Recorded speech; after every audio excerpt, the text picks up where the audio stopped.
This is Space Cat's Peace Turtles, the unofficial podcast for Fantasy Flight's Twilight Imperium. Extra, extra! Episode 68! Tournament update! Music by Ben Prunty, featuring Matt Martins and Hunter Donaldson.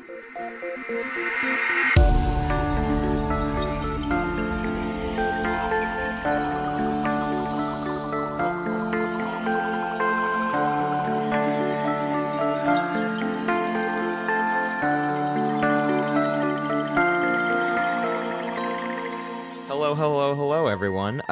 So this is how the episode starts today, and the episode starts with my new host. Hunter's been fired. It's over between me and him. I hate him, and I don't want him around anymore.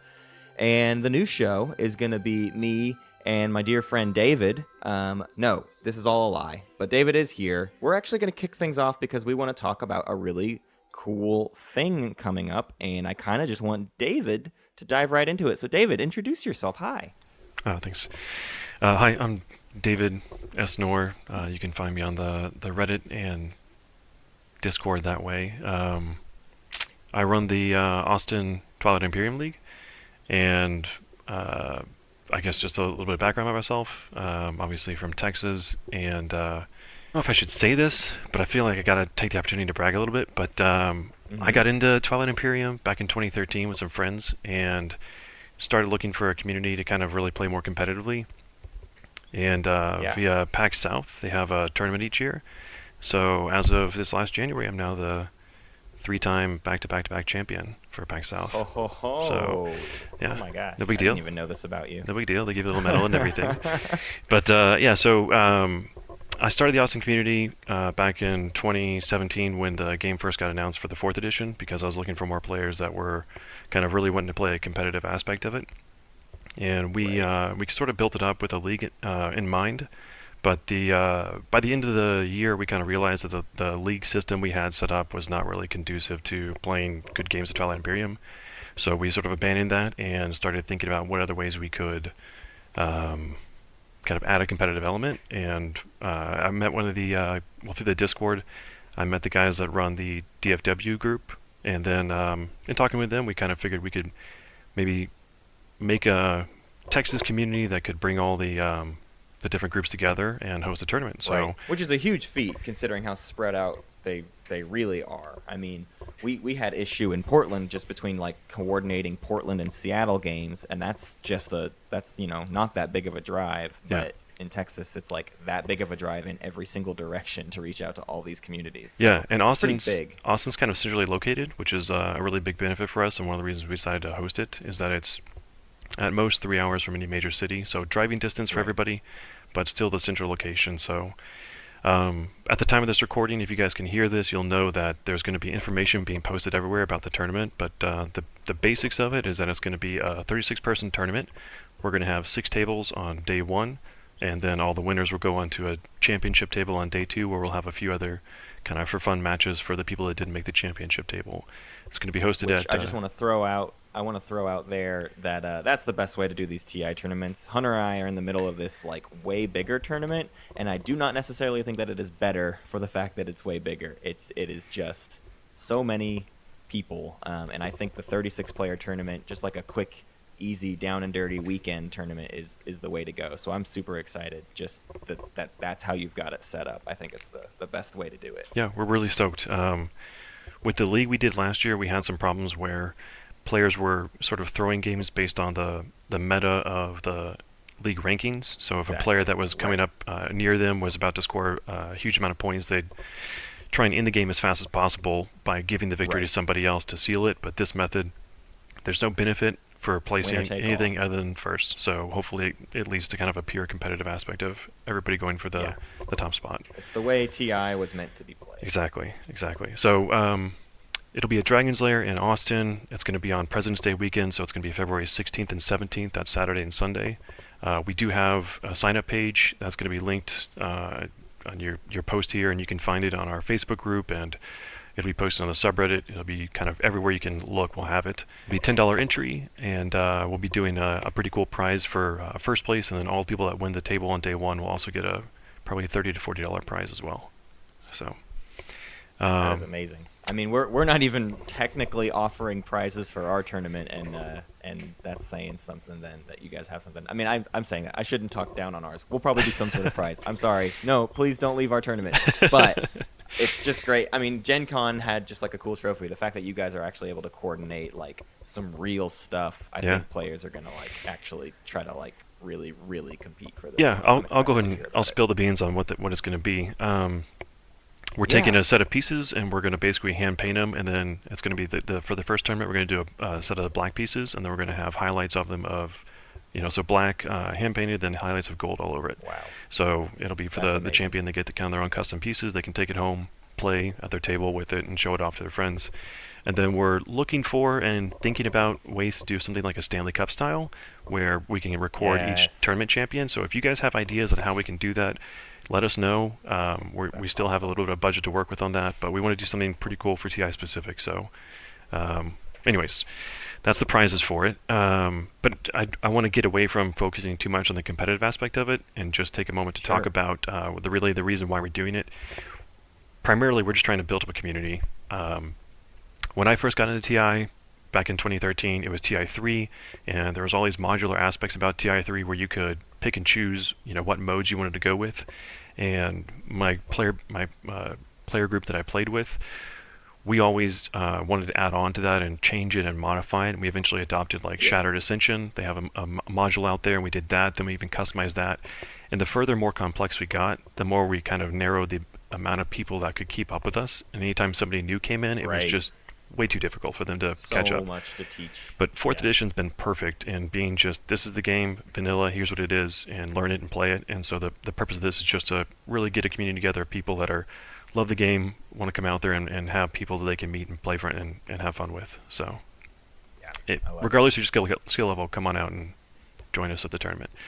Absolutely. Well, can we dig into like maybe more specifics of the tournament? Because I think that's people's general first question. Sure. Do you want to go over any of the rules and just kind of like how you guys are doing pre-game stuff, faction selection, map building? Yeah. Just give me the whole rundown. Give me the rundown of everything. I want to know. All right. Well, we got faction selection is probably the most fun one, so we'll start there.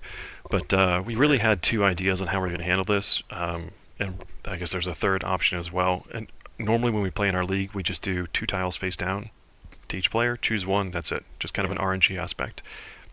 And when we did the tournament, we thought we should probably add some sort of ban element to allow players to have a little bit more control over, who and what they're playing against, because we didn't want to have somebody just happen to kind of get Jolnar and win based on that little early game RNG.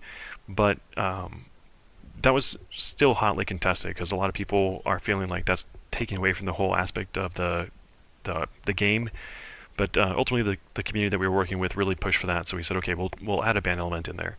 And then the question was, do you still do the RNG method, or do you do a pick method where you can kind of choose your race? And we had 2 ideas. We're leaning towards this RNG method. We're like 99% going to go with that, but open to ideas for future tournaments. But currently, the way we have it set up is at a 6-person table. The speaker, you roll dice, roll d10 to determine seating order with the highest number getting speaker. And the speaker will not get a ban because there's 17 races, so we're going to have 5 bans, starting with the player to the left and then going clockwise. And then you'll have 12 races left afterwards. And then basically take those tiles, shuffle them up, and deal 2 to everybody and choose 1. And that's what we're leaning towards right now. The other option we were looking at was more of just kind of a simple ban pick, determine seating order, speaker bans, and go down the line, and then the last person then snakes backwards with picking first and coming back to the speaker. And really the reason we thought to do the RNG over the ban pick was really just the community felt like if we did a ban pick, we'd see the same races come up over and over again. Right. And we thought the RNG would give a little bit more freshness to it. So. Yeah. But we're open to ideas for future tournaments, so as the players that hear this come out there and play, by all means give feedback and talk to us about it. We're really looking for new ways to do it. And we do plan on making this a recurring thing. I haven't even told you the name. It's going to be called the Lone Star Galactic Council. We thought, we don't want to call it the Texas... we don't want to call it the Texas Twilight Imperium Tournament because there's no way that doesn't come out to being tit as far as an acronym goes. So we were like, I gotta come up with something else. And I thought, what sounds space-like? And I was like, well, Texas is known as the Lone Star State. Exactly. So I was like, let's just do that instead. So that's amazing. LSGC, you can't make anything dirty out of that.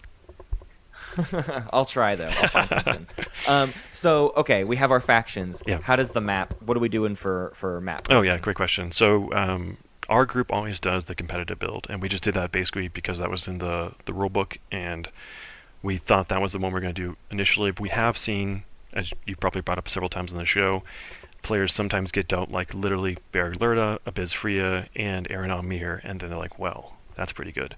So we thought maybe the way to balance it, and this is kind of the first audible we've done that's really changing the rule set, was after the players have selected races, deal everybody 3 blues and 2 reds, and then you can look at your entire hand.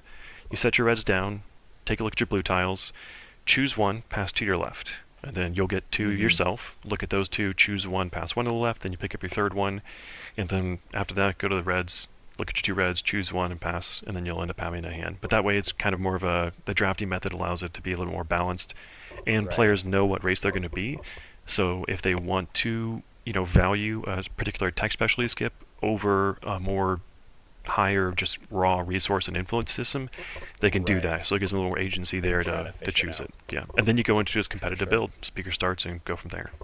Cool. So. Cool. I'm happy that there's more tournaments continuing to do at least a variation of competitive build, because I like, our tournament is we pre-made a map, and I like it for what we're doing. But I think my favorite thing about having lots of tournaments starting to get more and more on the rise is that every tournament's going to have a different method, and I think that's the way to shape everything going forward. Is I don't think there will ever be a 100% standard way to do competitive TI. I think the idea behind it should always be each tournament has its own little spin on it, and that changes the factions that are good in that tournament. It's essentially the same thing as in most esports. I think mostly of Dota 2. In Dota 2, you see every time the TI, the international, comes around, there's a whole new set of characters that are the top characters that year, because the game gets patched so constantly. Well, TI doesn't get patched, but we ourselves can patch it in the way we do this setup, and that's obviously the most common thing that gets changed about TI4. So I'm just really into seeing what kind of games you end up with this faction and map building idea. And I think it'll lead to a completely different style of tournament than like what we have, or even what Gen Con did, with Gen Con being like straight up and down by the rule book. Yeah. So I like to see it keep changing up with every tournament. With our next tournament, or with possible future ones, I really do want to consider the concept of like a pick option, because the cool thing about that is, when you're doing a pick, you get something of a semblance of counter picks. But ultimately, it might still feel stale, where you still see the same handful of races come out. That's the main reason we're doing the RNG aspect to it. But I do want to just give credence to the idea that there are some races that seem to be more powerful than others. And so we're giving the ban option to allow players to either choose if they want to go, maybe say ban the top races, or ban outliers like the top 3 and the bottom 2, or they just ban races they don't want to play against, like if they hate playing against the Mentak or the Necro, what have you. So exactly, Hakan, things like that. It'll be interesting to see how the meta kind of evolves with this one, because we haven't given a lot of test runs to that method yet, so it'll be fun to see it go live. So well, awesome. Well, give me all the details again. We said it at the top a little bit, but just so everyone has it all on their minds again. How do they figure out more about this tournament? Where do they need to go, and what do they need to do? Okay, so if you check this post, or if you go into the subreddit, you'll see a post on it that's going to have access to a sign-up page. We're going to have a Google Doc that has all the tournament information in there. Inside the Google Doc, we'll have these links reposted there as well, but we're also going to have a Facebook group and a Discord set up. The tournament's going to be on Saturday, February 16th, and Sunday, February 17th, which is President's Day weekend. So you have a 4-day weekend there. Hopefully it gives you time to travel down and back safely. Roughly $10 to get in, and it's going to be at Dragon's Lair in Austin, Texas. Let's see here. Is there anything else? Oh, we're going to get there at 10 a.m. Don't be late. We're going to have a check-in from 10 to 10:15 or 10:20, I think. Don't be late, because we'll forfeit your spot. We are going to have a wait list for people that want to play that weren't able to get in, and if you're late, your spot's gone, and we're just going to allow them to sub in. So awesome. Yeah. Well, Dave, thanks so much for getting this plug out there. This is an announcement for anyone. If you're organizing a tournament, you can do the same thing. Message me or Hunter on our Facebook or on Discord or on the subreddit or wherever, because we are all about plugging more tournaments. I'm super into all these different community organizers like David, and like I know there's a huge community in Seattle we've talked a little bit about before in the past. I would love to get more connection with them, and just in general the TI4 NYC guys. If you want to reach out, let's get you guys on the show. I just want to plug any and all events because And so now now everybody we're going to jump into the proper episode that I guess I have to let David go now, and I have to bring back everyone's least favorite things to reach out on Facebook or whatever. We're going to fade out, and when we come back in, if you listen to the show and you Hunter's turn to haven't reached out to your local community yet, you should totally do so and find people like David so you can get in on these awesome events. Yeah, awesome. So, David, thanks so much for coming on. My pleasure, Matt. And I just want to say that I really appreciate you guys having me on. Your show has been great in helping us build our community. We have so many members that listen to it, talk about it, and you guys do a great service to us, so thanks a lot.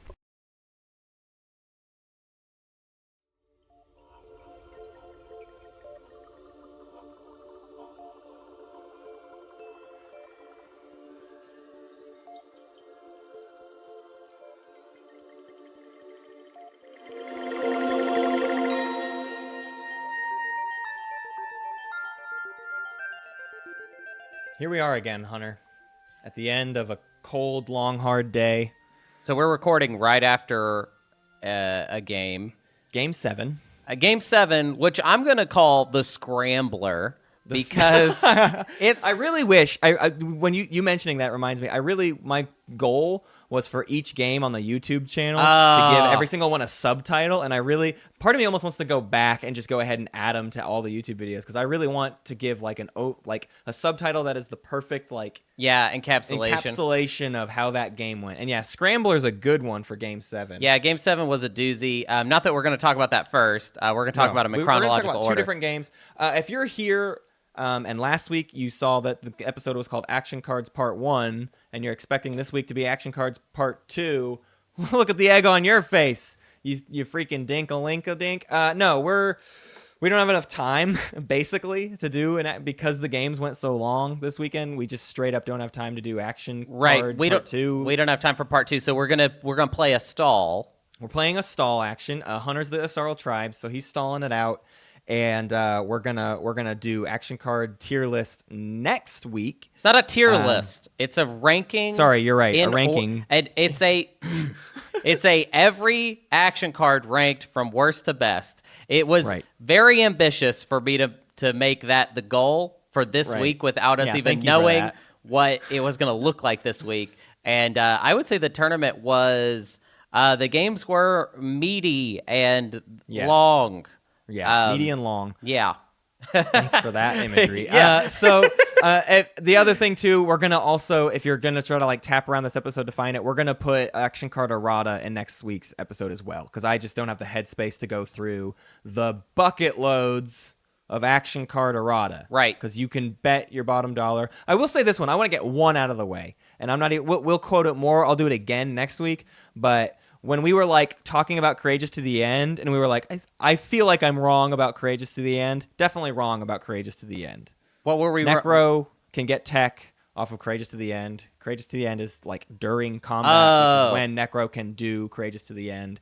Basically, it all comes down to the ambush ability of Mentak and Courageous to the End and things like that. There's a weird special distinction between during combat and a combat roll, and different abilities interact with those things. So ambush can't be morale boosted, Courageous to the End can't be morale boosted, but Necro just needs to destroy something during combat, which is when Courageous to the End. Anyways, I digress. Oh, okay. All right. Well, then, really no. But I've got something I've got to say then. Sure. You ruled wrong a long time ago, and you owe me a tech. In our third game ever. You of TI4. owe me a tech right now.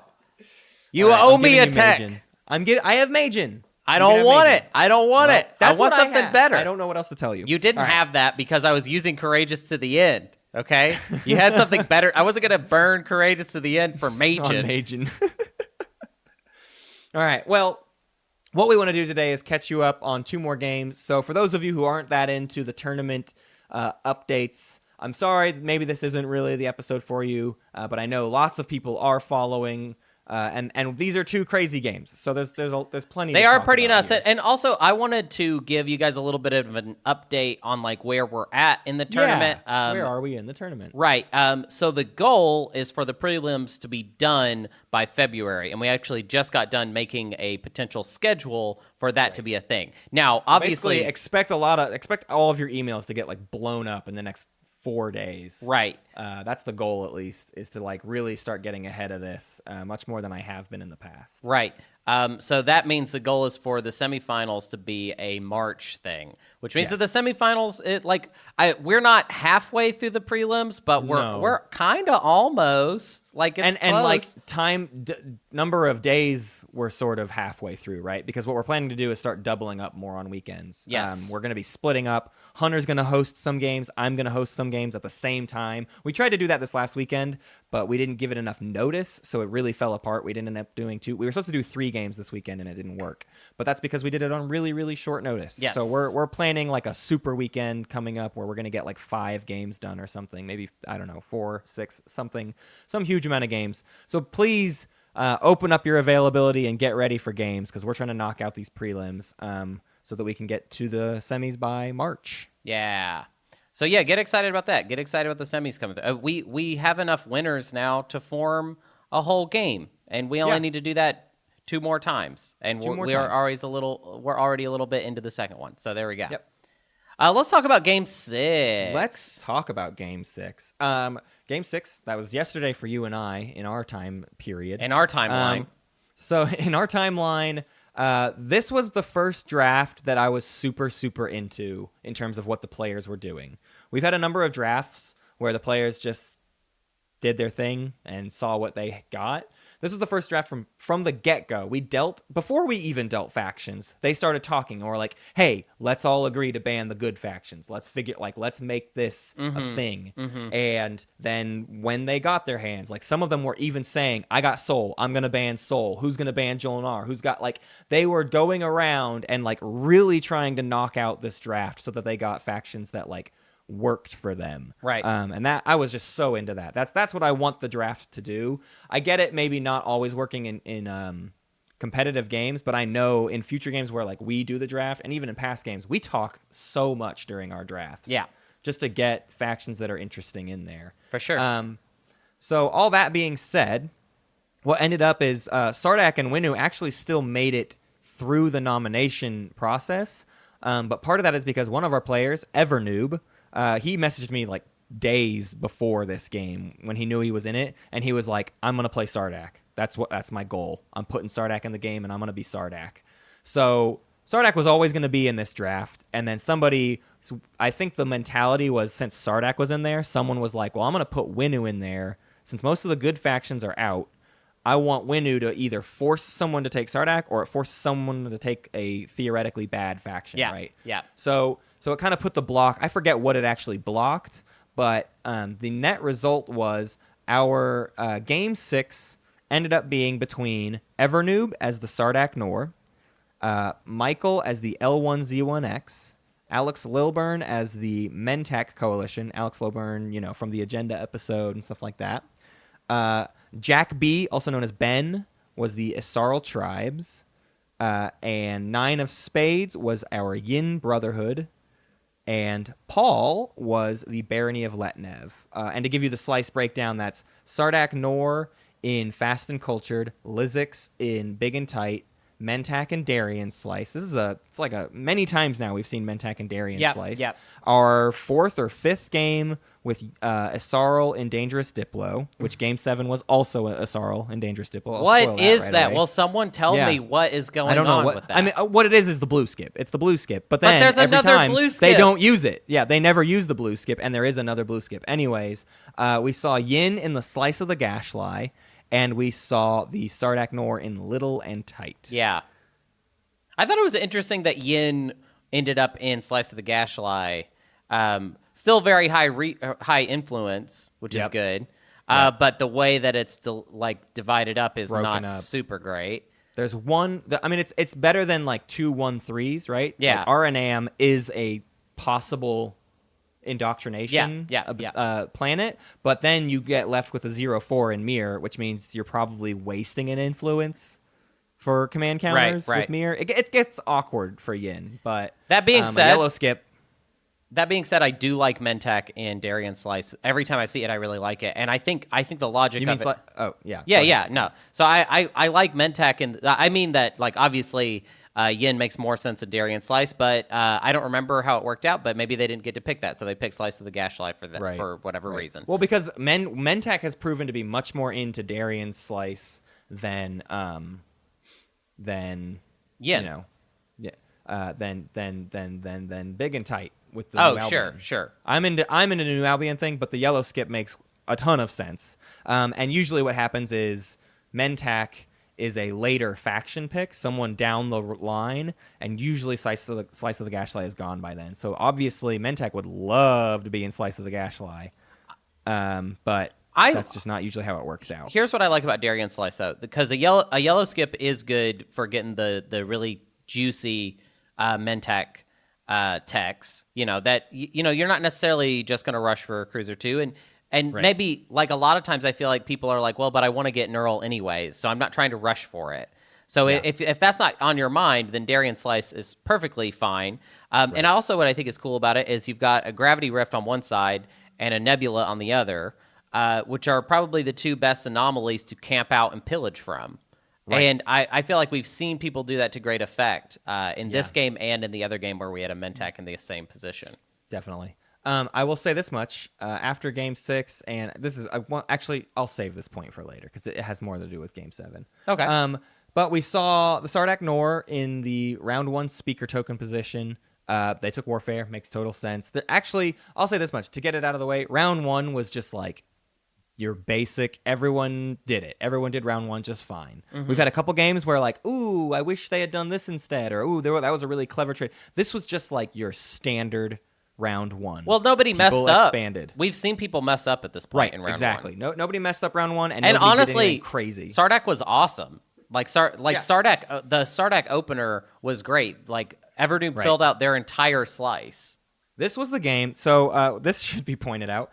The first 2 objectives, after Evernoob made a very strong point that he was going to take Sardak, the very first 2 objectives revealed were 2 tech and 2 colors and 2 unit upgrades. Yeah. And despite that, Sardak took Warfare and did not buy any tech. Yeah. So he was kind of early game committing to like, I'm probably going to maybe get the tech later. I'm going to focus on being Sardak and like fill out this slice. And I was into it. I mean, it sucks. It just like, what do you do when that happens? And I think later in the game, he also drew a tech secret objective, so it was like nightmare scenario for Sardak Nor in terms of objectives. But I still stand by. I think it wasn't a bad idea to just do the Warfare, get the whole fast and cultured slice. That gives you a blue skip and a red skip, and then you'll catch up in tech later. Well, with better tech than you would have had to get otherwise. Well, not to give it away, but I feel like his plan clearly was to go for Mechatol Rex. Right. And he was gunning for it. Yeah. So, I mean, those objectives came out, and he was like, I'm not going to bother trying to, like, hobble my way to those and slowing myself down. I'm just going to go for Mechatol Rex. And with the Round 1 Warfare, they were totally able to accomplish that. So we had an early Sardak on Mechatol Rex, which I think he held on to for a very long time, if I remember correctly. Like, most of the game. I don't remember exactly how long, but yeah, he had it for a good while. For quite a while.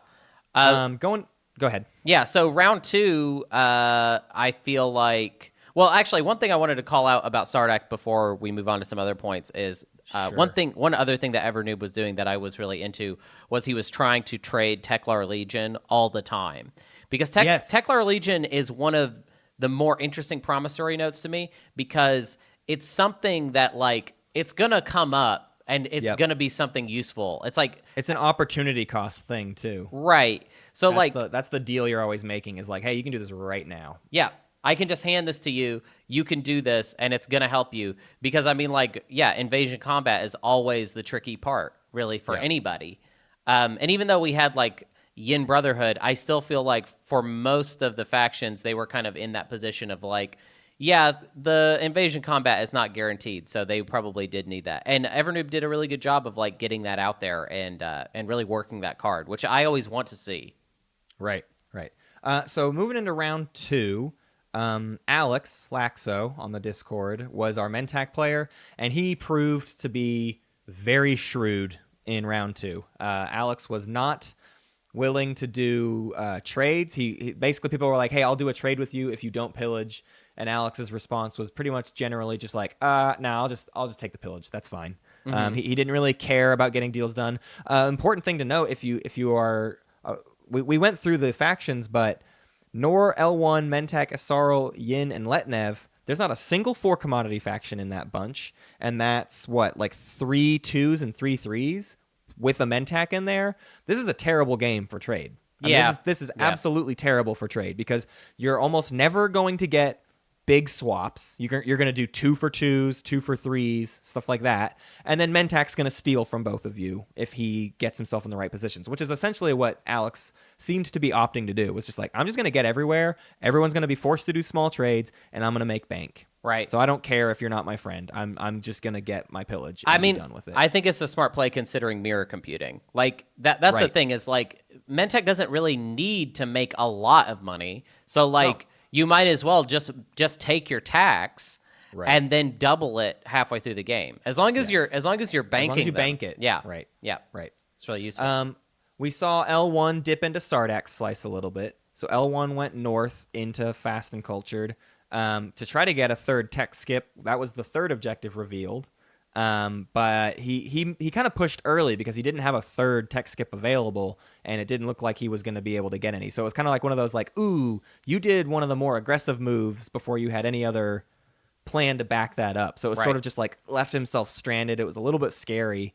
And then we saw that agenda phase of round 2. We saw a support for the throne swap for basically no votes. I mean, it was just a weird little support for the throne swap.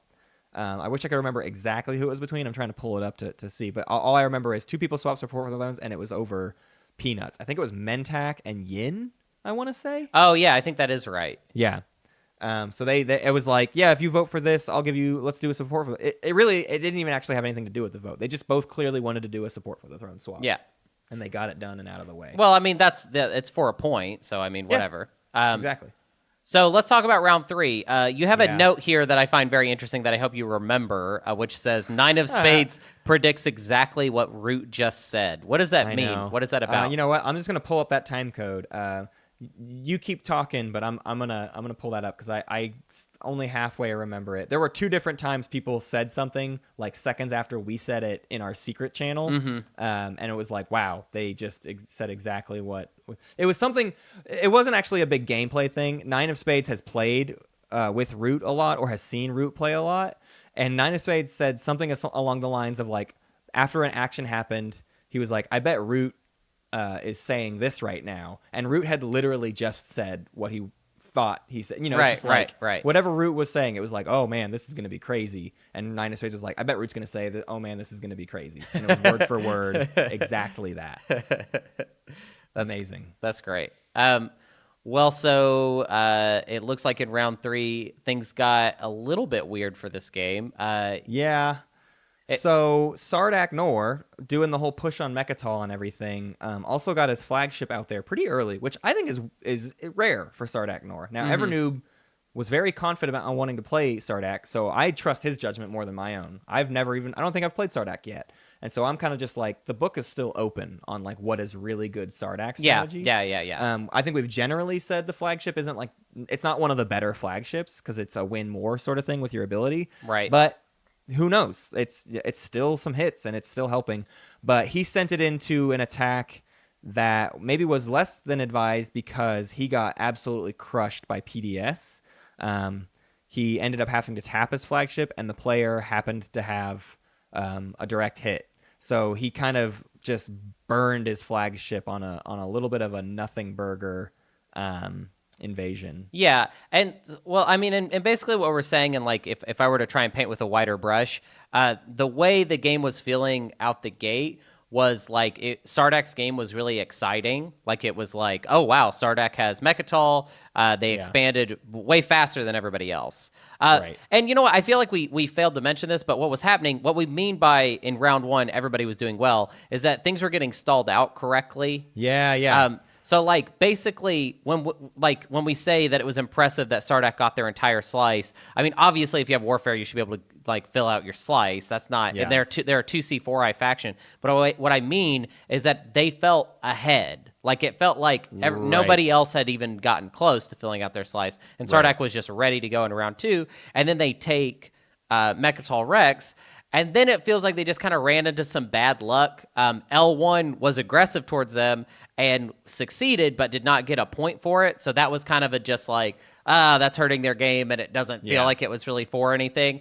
And then, there was just kind of this unwise, unfortunate loss of the flagship. So about mid-game, like round 3, Sardak is not really looking very good anymore. Whereas everybody else is just kind of in a pack together. Everybody's fine. Yeah. Yeah. And the other big important thing to note here was I forget exactly which agenda this happened, but the agenda where a stage 1 or 2 gets revealed came out. A stage 2 got revealed. And at this point, again, 2 tech objectives, a tech specialty objectives. Basically, all the public objectives are like wicked hard to do. And round 4, after everything has just kind of balanced out and Sardak has just taken a hit, Yin gets Imperial and essentially has a swing round. Now, in a normal game, I would be like, it's not much of a swing round. But when every objective is like completely locking people out of points, when he took the swing round, we were basically like, oh crap, Yin has like a really straight shot to success here. Because the amount of time it will take everyone to score the rest of these objectives is so huge that this 3-point lead or whatever it was out of Yin is enough to carry him for the rest of the game. Well, because of the other objectives he also had available to him. Right. It was kind of critical. So essentially what happened was Yin had what I think would have been a pretty minor swing round, except for they got another support for the throne. That they did. It was for Minister of Sciences, which is the second game in a row we saw that come out. And it was so that Barony would receive it. So Barony makes this trade and gives Yin support for the throne. That then caused Yin to go up to 6. And there's a really big difference between like 5 and 6. There's a huge difference. Like that's it's just a 1-point difference. But 6 is when you can start saying like, well, with Imperial, you could end the game. That's a game, right? So and let's not forget too, it's the Yin Brotherhood, right? Who like if everyone needs to jump on someone, basically the last faction in the world you want to have to jump on is Yin Brotherhood if they've set up their slice right. And his slice was looking decent enough, right? He had ground forces, and it was like it's gonna be pretty hard to take all of this stuff from the Yin, right? So basically by round 4, by the end of round 4, we were like, this is probably Yin's. And the table very quickly agreed and knew that they had to do something to Yin because just nobody else had the scoring potential like Yin did, and he was way in the lead. However, Ixian Artifact so that's the thing, though, is like as they're realizing this, Ixian Artifact comes out, and like what? It went off, right? Yeah, it went off, and it just like crushed the whole center of the... I mean, no. Ixian Artifact, I think they successfully got it shut down, but Ixian came out, and it was like this huge threat on the board that like they debated, but I think they actually managed to make the no effect happen this one time. Okay, I see. If I remember right. Honestly, there's been too many games because Ixian has come out in other games. A lot of the same agendas. Yeah, I shuffle that deck like crazy every time, and we've seen a lot of the same agendas over and over again. So that is not the one where Ixian. Now it makes sense though, from the standpoint of if people are putting certain things on top and certain things on bottom, there are big agendas that you always put on top, and there are dumb, lame agendas that you always toss on bottom. Right. So the deck kind of cultivates itself. Round 5 is when the table turns on Yin. Asarl activates Yin's home. There's just like people start like the whole table very quickly realized we have to start doing something about Yin.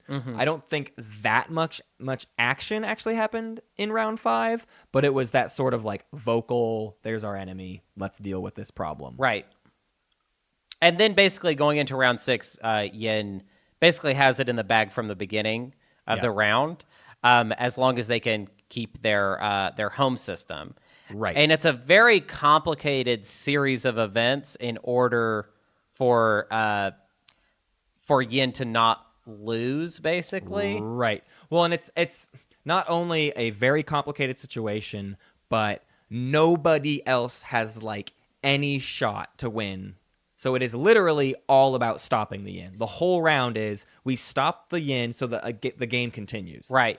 Not, but it might be a kingmaker. It's like, no. You have to stop the yin. It's the only way we all get to keep playing, and we all hope for another round. And it's actually a really insane round. I would recommend everyone watch the final round of this game. I actually think it's one of the craziest rounds in the tournament thus far. Yep. Because essentially what happens is Yin doesn't need to do anything. And I'm sorry I can't remember the specific objectives, but what's really notable about it is the rest of the table concocts the craziest plan to basically stop Yin. And what's crazy is that it would actually work. Like Yin has like a ridiculous number of let's break it down, because I remember most of what had to happen. The steps are crazy.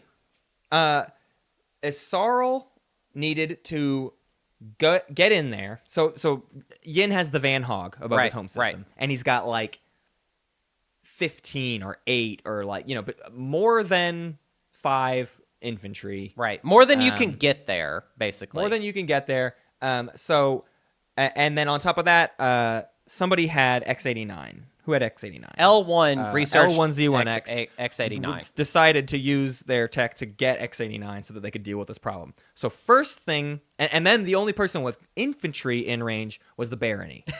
So Isarl had to get in and pop the Van Hog. And just sacrifice all of those ships. Just sacrifice a fleet to pop the Van Hog. Right. Then L1 had to get in, park a dreadnought there, wait around, use X89. Then Barony had to use Warfare to lift a command counter off of the home system that was already there, and then wait around, and then invade. And keep in mind there, too, what I just said is the Warfare has to pop actually in such a way that ideally, what would have happened is X89 happens after Warfare, because if Warfare happens after X89, you run into the situation where he gets to rebuild a bunch of infantry. So L1 was needing to go there, stall around, then Warfare pops, then X89, then Barony has to stall, or no. Then Barony regardless, can go. It's ridiculous. Then finally Barony can invade and take Darien, all just to stop Yin from winning, and now everyone has to worry about their own victory. Right. Like, that was the only way to stop this game. And it's really crazy because, like, I've never seen a table actually hatch a plan. Like, I've seen that so many times where, like, it's like, oh, no, so-and-so's going to win. How do we stop them? And this was the wildest plan. And what's kind of messed up is it totally would have worked.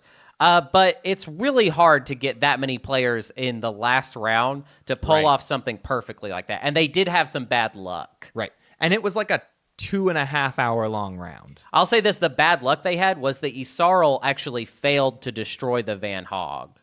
So that was the biggest deal. Isarl moved in with enough, but Yin got a total of 5 10s and 9s, and then some 7s and stuff on cruisers. So they got 5 hits on the first round of combat and 4 hits on the second round of combat, and completely wiped Isarl's fleet out, and it ended up leaving the Van Hog alive. So that stalled it even longer. Now somebody else has to get in and kill the lonely Van Hog. Mm-hmm. And then they still have to do the rest of the plan. Right. So a really terrible round of dice rolls for them led to even more delays, and even more, all of them having to coordinate this perfectly, right? You're expecting 5 players to perfectly do something. And it's worth noting here, I say 5 players, but Mentak was not helping at all. Right. Alex didn't have a bunch on the board, and he was just trying to focus on getting his own stuff. He did a thing through the rift. There was some stuff. Mentak was trying to win if Yin lost, basically. Right. He was trying to set himself up for the next round in a better way. And he didn't. The argument, too, was that he didn't have anything to contribute to this plan. There was nothing that he could send there anyway. And he wasn't really a part of the plan. I don't blame him at all, because he had Yin's support for the throne. So in his head, it's like, am I going to lose the support for the throne just to extend this game? Like, he was in a Goldilocks zone of needing to win while that window was open to him. Right. However, that all being said, that his plan was all for naught, because Evernoob actually had it in the bag if Yin hadn't won. So we already had somebody that had slipped in. And let's talk about that for a second. I didn't write down the notes, but Evernoob didn't have a shot and coordinated a situation where he earned a shot to possibly win. You were in the secret conversations. Maybe you can break it down a little bit more. It's hard to remember. I know there was a lot going on. I'm sorry. It was a support for the throne trade that he got from Isarl, actually. And I forget what he gave him to get it, but I'll say it didn't seem like much. And I almost feel like it was the argument was essentially like, you've got no shot in this. How about we do this trade and we'll see what happens, basically. Right. Actually, I think it might have just been the argument is like, let's set both of us up better for next round. We're going to crush this Yin guy. I'm pretty sure it was simple. I'm pretty sure it was just a support swap between the two of them. If one of them were to reach out and correct us, I would appreciate that for next week. But I think it was just a simple support swap. Now, the thing is, Isarl was much lower on the track than Sardak, so Sardak had a lot more to gain from that. But also, once they made that trade, Sardak was secretly in striking distance. And nobody noticed. And secretly not really having that much of a dog in the fight with Yin. Right. Now, yes, he needs them to take down Yin. He's not going to explicitly get in their way, but he's not doing anything to help anymore. He's not...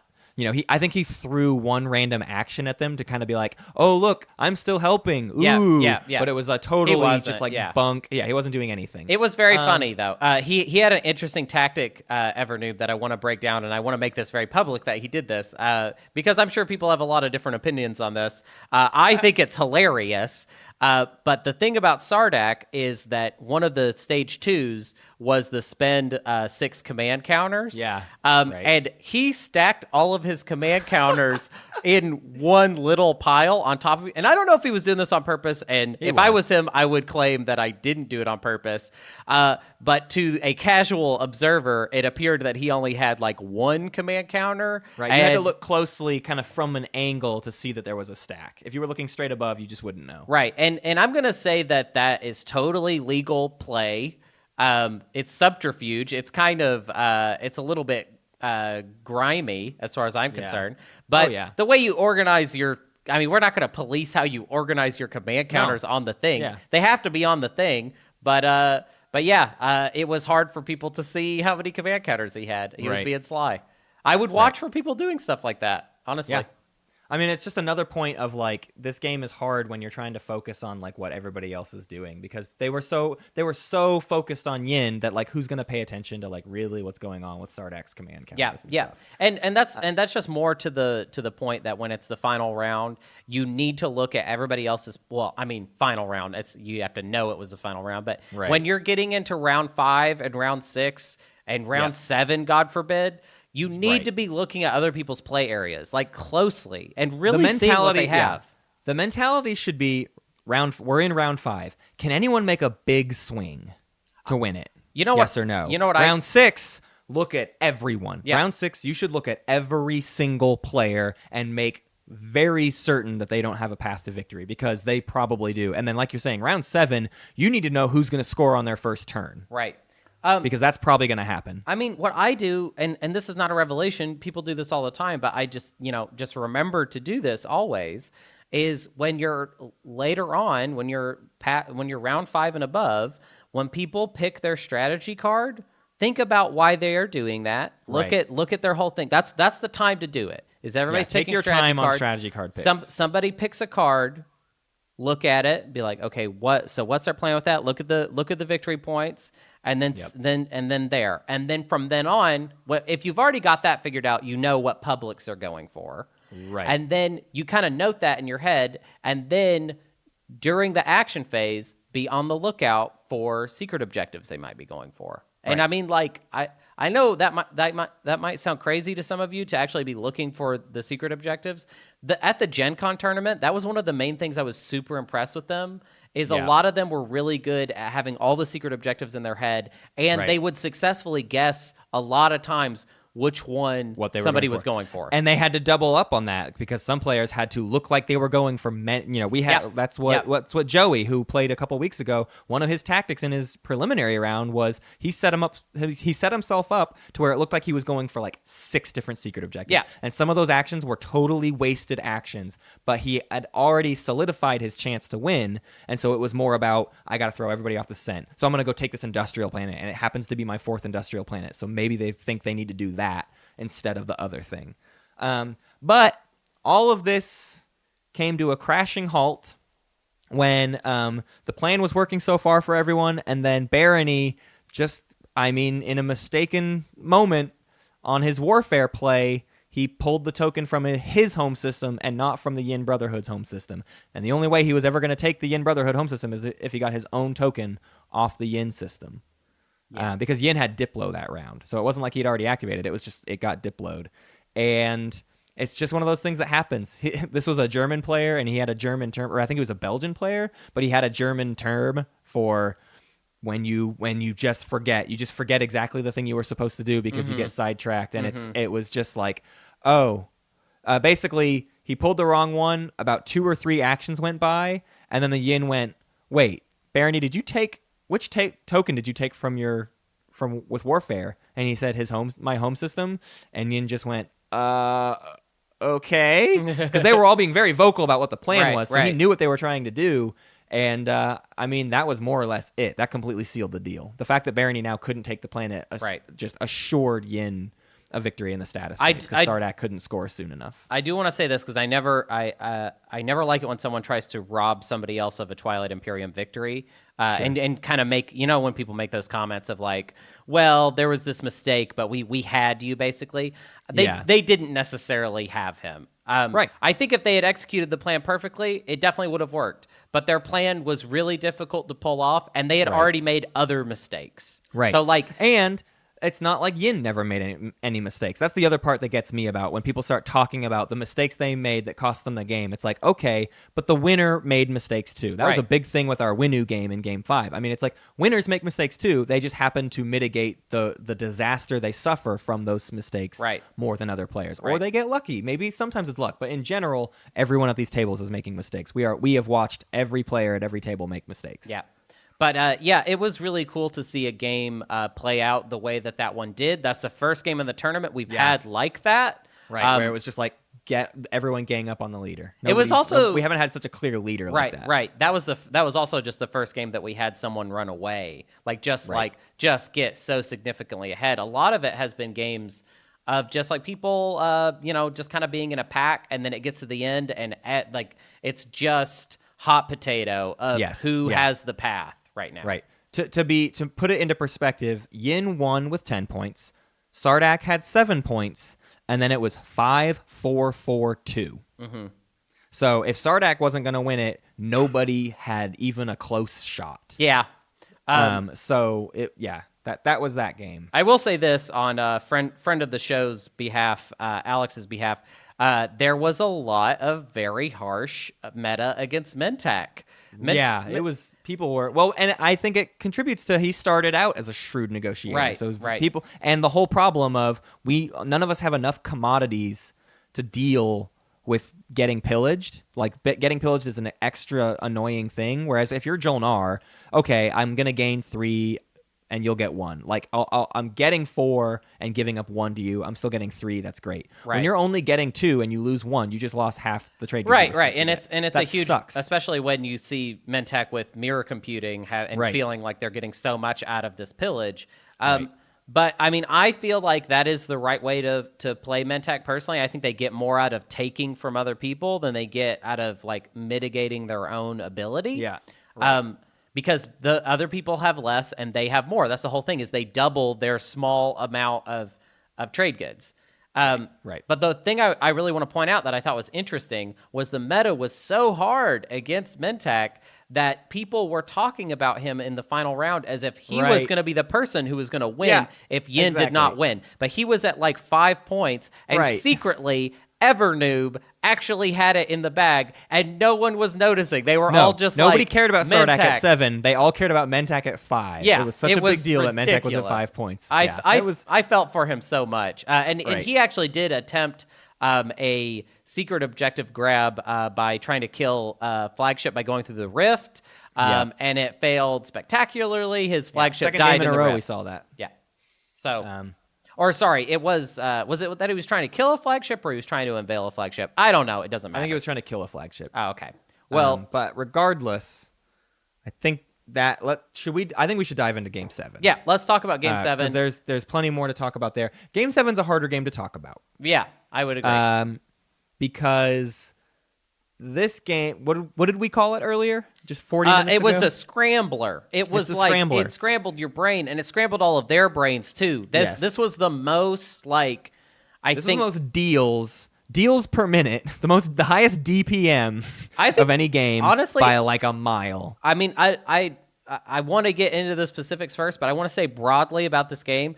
I feel like they all just kind of tuckered each other out. Like, I think they all made each other tired because they did so much negotiating and deals that I think by the end of it, they were literally, they had made the game go longer for themselves, and they had made themselves more and more tired. This is the most tired group. This was the tired, like, oh, geez, is this almost over game? Here's if I was going to give an abstract for this game, it was early, so much deal making, and we were so into it, and it was so interesting, and like, oh man, and Nalu's going to get the better edge of this, and he doesn't know, and it's like, ooh, all this secret dealing.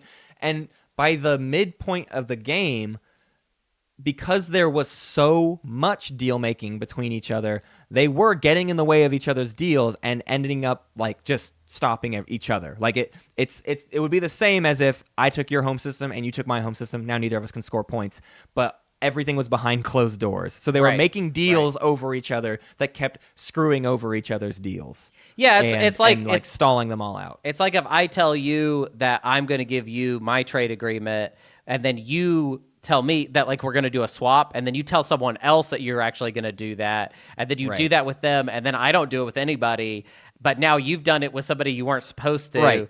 As far as the deal, and it got really nuts actually. Right. This Almost game. every single action was an extortion. Any action card that got played, it was like, well, I have a sabotage. Who's going to pay me to not sabotage this or to sabotage this or whatever? Everyone wanted to get paid for everything. We haven't even talked about who was in this game. Right. Let's do that. Let's break it down. So we had Isarl in Dangerous Diplo yet again. Played by Brooks? No. Played by James Brooks, Dr. Worm MD on Board Game Geek. Oh, okay, cool. We had the Barony of Letnev in the Slice of the Gashly. Am I getting this right? Boy, howdy. No, that's right. That was Luke. I don't have as good a notes here. No, that was Luke playing as Barony in Slice of the Gashly. We had in Little and Tight, we had Sar, played by Ed. And then we had Nalu in Big and Tight, Fast and Cultured. Fast and Cultured, played by Joe. And that was Joe. And we had Necro in Big and Tight, and that was Panster. Mm-hmm. And then we had Yin in Darien Slice, played by Laura. Yeah, friend of the show, Laura, who was on that one episode. I forget which episode it was, but it was good.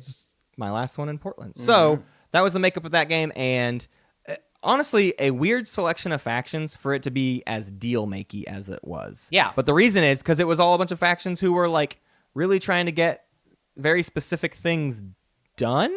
Yeah. I don't know. It was such a weird game. It is so hard to like give an overview because I was getting lost just in even what the deals were, right? It's so hard to follow what someone's trying to achieve when they've made a deal with like 3 other people. Right. And I don't know how it's all going to pay off. It was the most secret conversations we've seen thus far. But let's start with something specific that we can at least talk about this. So round 1, I want to get some compliments in for Isarl early because I feel like I have a bone to pick with Isarl's play in general. But Isarl perfectly, magnificently stalled everyone out of warfare. Which I know that's like duh, like of course Isarl can do that. But the first 2 objectives were basically very dependent on getting that warfare. Getting that warfare. So Isarl basically had an opportunity to take a lead before anyone else could score anything. The first objective was 2 ships adjacent to Mechatol, and then the second one was 8 resources. 8 resources, that's what it was. So nobody could get that. Maybe a Diplo pick would have gotten 8 resources, but nobody did that. Or trade for SAR. Trade for SAR could have done it. Right. With a lot of work. So we were really excited, and Isarl kind of played as if they were going to get the Mechatol Rex adjacent point and successfully stop anyone from doing the secondary warfare. And then they just didn't. I don't know. They didn't score it. I don't know why. I think it could have been a thing where it's like, I'm afraid of being the leader, but my argument is in round 1, everyone knows there's not an actual leader. Right. It's not a thing. And then round 2 is when things started getting really, really heavy on the deals, like a lot. Yeah. Isarl tries to make a deal to get that point we were just talking about. Right. But they don't really have anything to offer. Right. It's hard. And it was just too late. Like, nobody cares. Everyone wants to go for that point now, and you should have just gotten it. You should have already done it. Right. And now you can get out of people's way. Now you can offer to get out of people's way for them to get the point and get paid for it. That's what I would have rather seen. Yeah, there's a point in round 2 where Necro is negotiating with Nalu to kill one of Nalu's cruisers so that Necro can get tech from that. There was a lot of deal making over getting Necro tech, which I thought was interesting. You don't see a lot of that. Like, normally you just see a Necro just kill something, like, and get the tech. Yeah. The fact that he was like making offers about it was like, no, just go get it. Just go attack. But there was a lot of like this. There's something interesting about. There's a lesson to be learned, I feel like, from this game, because every player at the beginning of this game was trying to vocally say, "Hey, let's all be friends." And let's try and make all these deals in order to keep being friends. And that of course, that's not going to last very long. But I felt like because of their desire to try and keep that going, it was making it very complex. Right. If they had all just agreed that they were not friends, they could have gotten a lot of things done much simpler and much faster. Sometimes you got to pick maybe even an arbitrary enemy. But, I mean, most of the time I'd like it to be based on, like, what faction you're playing. If, like, you're my neighbor and you're SAR, you're probably my enemy. We're probably not friends, honestly. Right. And we shouldn't just categorize this as all deal-making, because things did get scrappy. I mean, Barony and Isarl had like, some fights round 2. SAR and Necro had some fights round 2. Like, despite this being the most negotiations round 1 and 2, it was also like the first time we've seen a lot of fights round 2. Right. So, and then, like, you know, there was this debate about whether or not Nalu was going to attack Isarl. Yin's constantly extorting SAR. I mean, literally, everyone is just getting in everybody's way. The biggest thing was my favorite play of the game is SAR. Necro attacks SAR to try to get some more tech, and SAR says, after Necro scores a couple hits, but before SAR has an opportunity to play a shields holding, SAR says, hey, I've got a shields holding. I could block these shots, and then I can just skilled retreat out of here unless you give me your trade agreement. And Necro's like, oh, God, I need the tech. Fine. I mean, I need the tech. Fine. Here's my trade agreement. And SAR did not have a skilled retreat. And he pulled that move like multiple more times against Necro. He kept using that line against Necro of, hey, I'll just skilled retreat out of here. There were multiple bluffs about action cards. There were multiple bluffs about intentions. To anyone who says you cannot bluff about action cards if you're allowed to show action cards, I watched it happen multiple times today. Right. I agree there's an argument of like why wouldn't the Necro player just be like, show me the skilled retreat and prove it, but like when you're the one desperately trying to get tech, it doesn't feel like you have a leg up. Like the SAR can just be like, no, but prove me wrong. Like, no, how bad do you want the tech? It all depends on how much someone needs something before they're willing to just like force you to, it just becomes a weird negotiating tactic. So that, I mean, my favorite part of this game was just the amount of bluffing that everybody's, and multiple times people calling the bluffs, right? We saw that with Barony. Yin was like, I'm gonna not do something or whatever unless you give me something, and Barony was like, I'm not gonna give it to you, and Yin was like, okay, never mind, I pass. Like it was just like, dang it, I tried to get something before I passed, and I didn't get to. I don't actually have. There was such a good reactor meltdown moment where Isarl was like, going to extort Sar about reactor meltdown. Like it's like Sar was like, I have reactor meltdown and I'm going to get you. Right. And then Sar goes, well, construction's been picked this round and I already have 2, so I'm not really too worried about it. And then Sar was like, all right, well, here we go. I'm going to play it. And he was like, whoa, wait, no, I didn't mean that. I do want you to not play it. Yeah, I do want you to not play it on me. And don't forget, before that player, Sar was in a secret conversation with someone else, and Asarl said to the table, or said specifically to Laura, I'm going to play a reactor meltdown on Sar, and you keep threatening people with this sabotage you have in your hand. Are you going to threaten me with the sabotage, or will you please just let me reactor meltdown Sar? The extortion. So, that's what this game had gotten to, this level of like everyone basically knows each other's action cards hand and is just trying to be like, please don't make me have to pay you for this thing. And it was just kept being like, give me one trade good to not do a thing or whatever. Yeah, people were preparing to be extorted and trying to get past it before it even came up. There was there was the agenda that had like every single writer on it. It had 6 writers on it. Right. Most of them just from Asarl. Asarl had at one point in his hand like 5 or 6 writers all at once. But yeah, one agenda got 6 writers on it. It wasn't even that. It was fleet regulations. So either have 4 commodities in your fleet supply or everybody loses one or something. Yeah. Or everybody gains one. I forget. Anyways, that got 6 writers, 3 on each side. And of course, the misplay of it was politics writer and imperial writer both went on one side, which meant like, well, the table can't let that happen. Yeah. They just can't. It was weird timing, though, because what it allowed to happen was Sar had played a Diplo writer, and Sar had been holding on to Mechatol Rex the whole game, and that agenda allowed Sar to make everyone diplomacy Mechatol Rex with the diplomacy writer, not with the diplomacy strategy card, diplomacy writer, which meant that whole next round, nobody gets to take Imperial, and that just so happened to be the round that Sar got Imperial. Right, so Sar is on Mechatol Rex. This is round 4. On Mechatol Rex with Imperial, and everyone, and it's basically been diplomacy. So things are looking really good for Sar going into round 4. I remember we started feeling that this game was going to echo the game that came before, and we were going to have a clear breakaway. That is not quite how it worked out. I feel like Sar got a little bit greedy. Yes. Because Sar had several objectives in the bag. They had a tech objective in their pocket. They had, they could have gotten the adjacency to Mechatol Rex, but what they chose to go after, they were trying to be smart. They were trying to get the most difficult objective they could, which was the tech specialties. Right. But they failed the ground combat. And against Yin.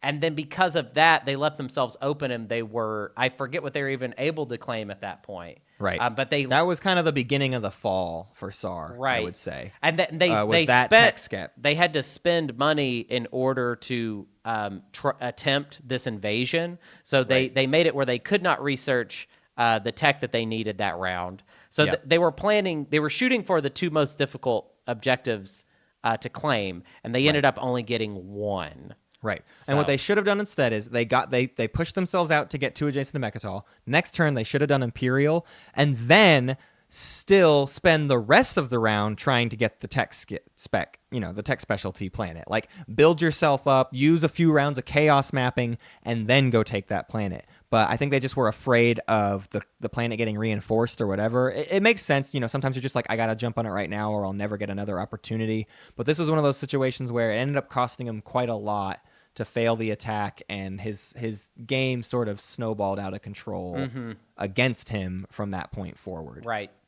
And this is where we also started to see more support for the throne exchanges. This was the beginning of support for the throne exchanges. Yin and Necro did a swap and then actually messed it up and immediately broke it, but agreed to like reform it later on. That was hilarious to see. Yeah. People, I'm telling you though, it's like their brains were starting to get scrambled because they were making so many deals with so many different people that they were messing up like a lot of little things. Right. So I barely have any notes for round 5 and 6 because of how just like nobody has a shot at winning right now. And I don't even understand what everybody's trying to do. It was like, Hunter and I were just losing our minds. And this is because of the scramble effect of this game. So all I have for round 5 is Nalu gets Barony's support for the throne. I don't remember what it was for. That's all I got. Round 6, Sar gets dunked on. Barony and Necro jump into a contention. So round 6, we finally see 2 players start to have an opportunity to win. Right. And it's Barony and Necro. And honestly, Nalu as well at the last minute got a possible chance. So going into the final round 7, this one made it to round 7. What do you know?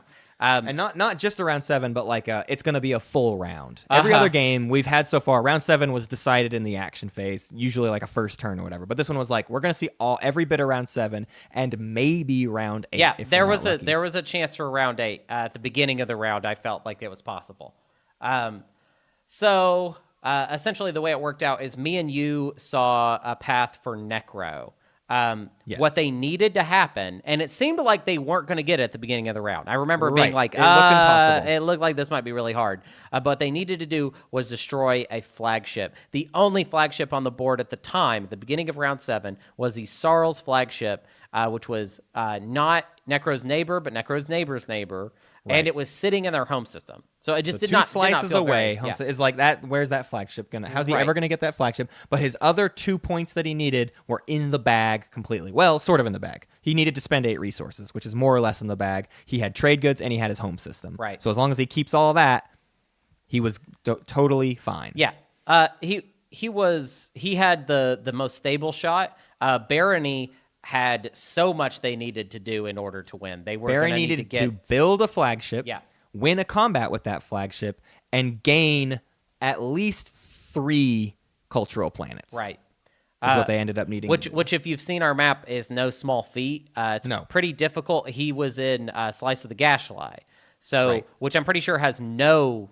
No, it has Lodor. He had Lodor, but that's it. So you have 1, and he needed 6. He already had gotten some from another people's slice. Also, well, he didn't even technically need 6. They called him out on the 6, but he would have been fine with 4 because he had the secret objective of have 4 cultural planets, and he hadn't played in the stage 1 to have 4 of the same trait. So he could have gotten 2 points off of the culturals anyways. Sure. He was just being thorough. Yes. So the thing is, though, one thing I want to mention is that this is the messiest map that we've seen. Oh my gosh! So many. There were just so many losses, basically. Many times where people just were decimating each other, right? And just and making mistakes and going on weird tangents.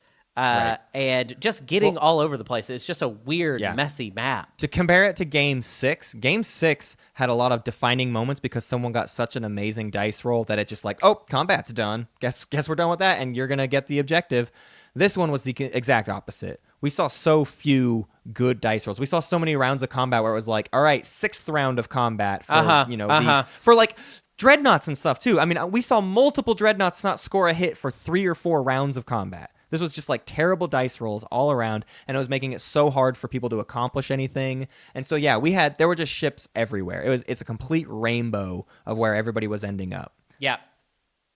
So what ended up happening in the end is that essentially there's this Asaro flagship that Necro needs. But there's no way that they could have known that Necro needed it, really, at all. Right. And Isarl, because the flagship can go, has the In the Silence of Space effect, essentially, he takes it outside of his slice, and I don't know what his plan was. I feel like it was to try and invade somebody's home system. Right. However, the second he takes it out, because he has warfare, so he's gonna move it out, and then he's gonna move it again and he try. He also had an unexpected action, so he had multiple opportunities to get this flagship somewhere useful. So he had that in the bag in that way, but the problem is the second he jumped out, Necro jumped on him, right, and scored that point, and basically after that we were waiting for the game to end. Now that all being said, Barony was busy in that final round. Oh my gosh, yeah. We were. I feel bad for Barony. If Barony's going to watch this game back, he's going to hear us just being like, "Oh my gosh, make the game end. Necro's going to win it." We weren't paying attention to how killer of a round Barony was having, right, and accomplishing every last. We should have been counting it out, and we should have seen it from the get-go of oh wow, he's pulling it off and he's doing it. We were just so tired. This we was were the just most so tired, and we game. saw Necro. The problem was Necro was already higher in initiative, so it almost didn't matter because nobody was going for Necro. So even though Barony was putting in all the work and had diplomacy, so was definitely scoring after Necro, the fact that Necro had already solidified it, it was crap, that's game over. Yeah. But credit to him, he ended up, with moments away. 6 cultural planets. Right. He ended up with the 6 cultural planets, which we haven't seen anybody do yet on this map. We haven't seen anybody get 6 of the same trait. Yeah. I don't believe. And so he was right there, could have won it, but Necro had 19 ground forces on his home. Right. There was planet. no way. And a parlay. Right. Which the parlay was a bigger thing too. We didn't talk about Nalu, but Nalu had a shot, but Nalu's shot was dependent on two things. One, taking a planet in Sar's homeworld that Lizix had. No, not Lizix. Sorry, I don't know why I said Lizix. Necro had a parlay. Necro had sabotages. Necro had all sorts of action cards to deal with these attacks. And Necro had leadership, and Nalu had a command counter problem. Mm-hmm. So Nalu needed to be able to build... Nalu really needed to wait for Warfare to get played so he could build in his home system and then send a nice big fleet with lots of ground forces to the Sar homeworld.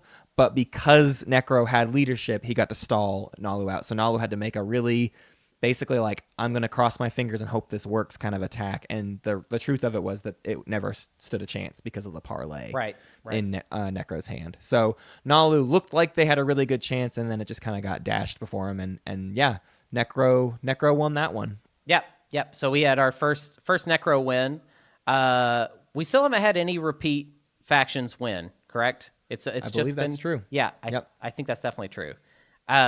But yeah, so we've had our first Necro win. We've had our first Yin win, which is pretty cool. Yep. We've had I want to say this much. We've had every faction in except for Embers of Muwat. Embers has not been in at all. Winu has gotten through multiple drafts, but I don't think we've seen Muwat even get to the nomination step. No. We definitely haven't seen Muwat in a single draft, and I think they're getting banned every single time, or at the very least, if they're not getting banned, they're not getting nominated, and I'm going to call you all cowards. Mm-hmm. Let Embers get into Slice of Gaslight and see how high they can soar. Somebody do it. I want to say something. This is like kind of a random feeling I'm getting from watching so many games on this map, and I don't know why this is such a specific thing to want to come out of me. I actually think SAR, while overall I love SAR, and I think SAR is a really, really great faction. Obviously, I rated them higher than you on the tier list episode. I think they struggle a little bit on this map, and I think one of the reasons is because it's so well balanced that if SAR tries to do their usual thing of being a ball out there and going for Mechatol and going out and abandoning their slice, slices are so even that they're giving up an entire even slice. That's too much. That's too much. Exactly.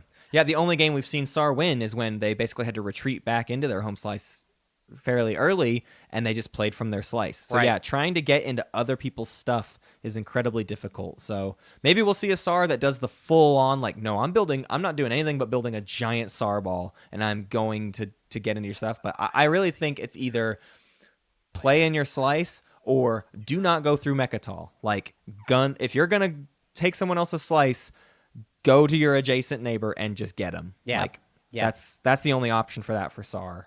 But more likely, I mean, again, the only SAR victory we've seen so far was them more or less playing in their slice. Yeah, I just think whenever all the slices are even, it's harder for that SAR ball advantage to really just snowball somebody else in their slice, because it's like, well, they have a solid slice, so even if you push them back to their home system, they've got a solid chance of surviving. Right. The planets around Mechatol are not any good, so like gallivanting just around Mechatol doesn't get you anywhere. It gets you no money. That's exactly the point. That's really the problem, is that all of the planets directly around Mechatol are the weakest planets in everybody's slice, and all the strongest planets are right next to the home systems. Right. And so that's just a hard setup for SAR if they're trying to do that. I feel like, it's when Kraken. It was Kraken, right? That was playing SAR. Yep. When Kraken was kind of forced to play the way that they were, I was like, oh, SAR looks really good like this, as more of a just like, I have a giant fleet in my slice that can kind of like snipe systems to get trade goods, but not necessarily fully commit to going, and just abandoning your own slice. Right. All right. Well, that was a lot. That's a lot. We are incapable of talking about these games quickly, as you can tell by the hour mark on this episode. So thanks for joining us. Again, action cards will be next week. We're not going to record the action card thing immediately after a game. We're doing it during the week, so you can rest assured we won't be just like completely exhausted next time. So you will get action cards part 2 next week, and you'll get all the errata for action cards part 1 next week. All right. Do we need to? Oh man, do we need to do the thing that we always do? The rundown. Yeah, we got to do the Should we rundown. do a quick rundown. Yeah, I don't have the notes on the rundown. Here we go from memory. I have them right in front of me. Oh dang it! All right. So you can go to our Twitter, Space Cats Pod, for game updates and announcements. Check out our Facebook, Space Cats Peace Turtles, for more announcements. And you can send Matt questions, and he'll answer them because he has to answer them because he always does. And we have like a very good response time, and it has nothing to do with me. It all has to do with Matt. You can check out the subreddit, the r/Twilight Imperium, where we post weekly, and you can discuss stuff there. I don't know if people are still doing that a whole lot these days, but that was a big part of of us coming up, of our lineage, and it's still very important to us. And I love that subreddit. Board Game Geek, check it out. It's fine. We have a guild there, and that's fine too. I guess that's the end of that. That's the end of that. Board Game Geek, not so much. Has been the nicest to us in us figuring out how to make this show work and how to make it work. People. That's just about. I'm not sour about it. I'm just saying it's a fact, and I'm also saying the website looks like it was designed in the '90s, and it still looks like that. Okay, HTML5, yo. It's called Squarespace. Anyways, you can check out our Patreon, and you could be a Patreoner, a patron, if you will, a patron. We have lots of different, things and stuff, and you can check it all out on Patreon. Check it out. Come on down to the Discord. Have a fun conversation with other people that watch the show and play Twilight Imperium. And I've been on a lot more lately because I have to be on the weekends. And I got to tell you, really love it. Reading a lot of nice stuff. The other day, I tried to have an impromptu Gideon Brotherhood game. Couldn't get it together, but that's okay. You gave him like an hour to all just. I gave him up, like an. So. I didn't know how it would work. I didn't know that wouldn't work because I had no idea what to expect. Please rate us on your podcast app of choice, especially Apple Podcasts / iTunes, so that Tim Cook knows we're doing a good job, and we need him to know. Hey, I'm a comedian. Yo, what up? You can check me out every single Thursday at Earthquake Hurricane at Ford Food and Drink. That show starts at 8 p.m. It's super great. I do it with 3 other Portland comedians, and they are all really, we're all very successful in air quotes. We are Portland comics, and it's fun. Yeah, come check it out. It's a good show. The other show I'm on next Thursday on the 31st, after Earthquake Hurricane, I'm doing a show called For the Birds, and that is at a place called The Nest, and that show starts at 9 p.m. The Nest, and that is all in Portland, Oregon. And we got to thank some patrons today. I would definitely like to thank the Space Kiddies, Jim Bove V, Dustin Doom, Mac, the Cartographer of Chaos, Frederick Durston, Nathan Swenson, and Yin for Life. And then we also want to thank, and this is the part where you come in because you've been looking it up while I was talking. I want to thank Evernoob and Michael and Laxo and Jack B and the 9 of Spades and Paul. And I want to thank Box and Panster and Pirate Empress Laura and Werewolf and Oxonium and Jedi Joe. Thanks. All right. Okay, do we have a play of the week? I have a play of the week. I've been trying to proofread it here, but we're going to go in pretty blind on this one. Are you ready? All right, let's just... Ready? This is essentially the first time either of us have read this one. So this is literally... From Sam. Okay. From Sam Levine. This 5-player game. This better be good, Sam. This is Necro Firewall. The match begins on Tabletop Simulator, like many do. A group of us scrounging enough people for a weekend game on Discord. We managed to get a 5-person game going, 3 newer players, an experienced player, and me. I ready myself for a game of Space Risk, knowing the newbie tendency well. What I got was quite different. The races and positions were picked quickly, with me as the Mentak Coalition, followed by Necro Hakan, Sar, and Jolnar. Interesting lineup. I could tell we would need to pull out all the stops. First round, I managed to grab Tech. Excellent, I think to myself. I can do the ultimate SCPT first round strategy of getting Cruiser 2s and claiming 4 planets. But only if I could get Hakan to cooperate. Hakan, the expert player, grabs trade. He pops at first round. I immediately ask what he wants for 2 trade goods. He knows my plan, though I do my best to play ignorant. He agrees to move forward with a 2-for-2 trade if I throw in my racial promissory. I snap up the deal, for I know the power of Cruiser 2s in the first round. And as Hunter and I said recently, I think Mentak is desperate to get that thing out there. You want Hakan to feel safe and start trading with everybody so you can pillage as much as you can off of it. Anyways, much to my horror, he then slowly proceeds around the table, offering refreshes and one-for-one trades, getting each faction's promissory note in the process, antivirus, research agreement, even SARS trade agreement. What? All for pennies on the dollar. I yell, I shout, I plead, but my warnings fall on deaf ears as the newbies give away their most sacred promises for scraps. Only now do I understand a change of tactics may be necessary. The round proceeds. Hakan amasses an enormous fleet while SAR scoops up planets and a treasure trove of trade goods, all waiting to be spent.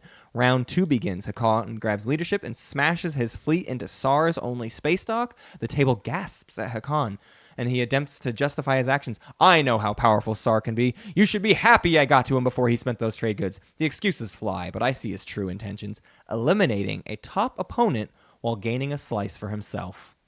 The SAR player is fuming. I see the window of opportunity open. Hakan, not wanting a game-long enemy, continues to smash the SAR fleet. I simply fan the flames with play-by-play comments, offering my condolences and vilifying the evil feline tyrants. Nonetheless, the bloodthirsty space cats proceed until only ground troops remain. SAR doesn't even get a chance to use his trade goods. They simply sit there on his command sheet, waiting. I then turn to my neighbors and start asking them for favors. Jolnar, would you mind if I move that fleet for 3 trade goods? Necro, I'll give you trade goods if you hold off on attacking me this turn. Puzzled, the other players cautiously accept my proposition, wondering how I will make good on my promises. Hakan sees my plan and proceeds to place a cruiser directly in my path to SAR. Not a problem, of course, for I have cruiser 2s spread across the map, ready for battle. I destroy the Space Cat's soul ship and make my way to one of SAR's last remaining planets with an offer. Great nomads of SAR, the evil Hakan has destroyed your fleets, demolished your space docks, and murdered your people. While I cannot offer your people a path to rule the galaxy, I can offer you something else. Revenge. I then detail my plan to take his treasure trove of trade goods and distribute them to the rest of the table. This would be SAR's best chance to stop Hakan from winning the game. Hakan screams in protest. This was tactical. I had no choice. You don't know how powerful SAR can become. I did you all a favor.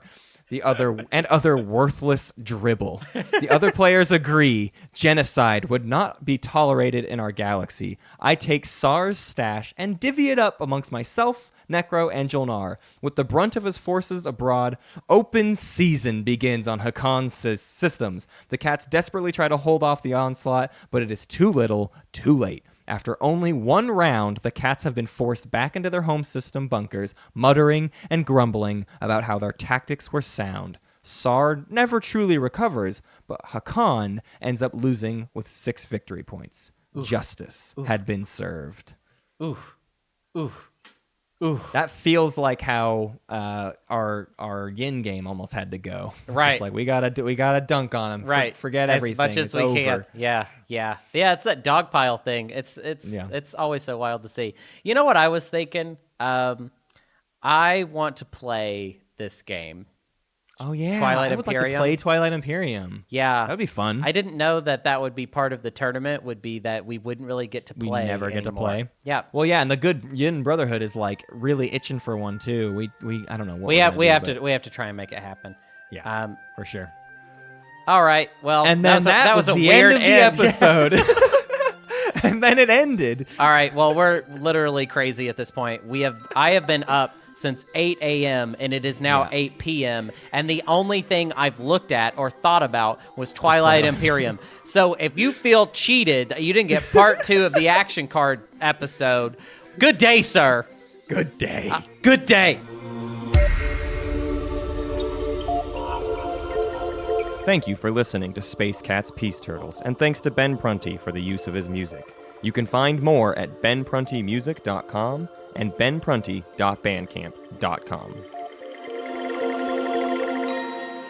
Pax Magnifica, Bellum Gloriosum.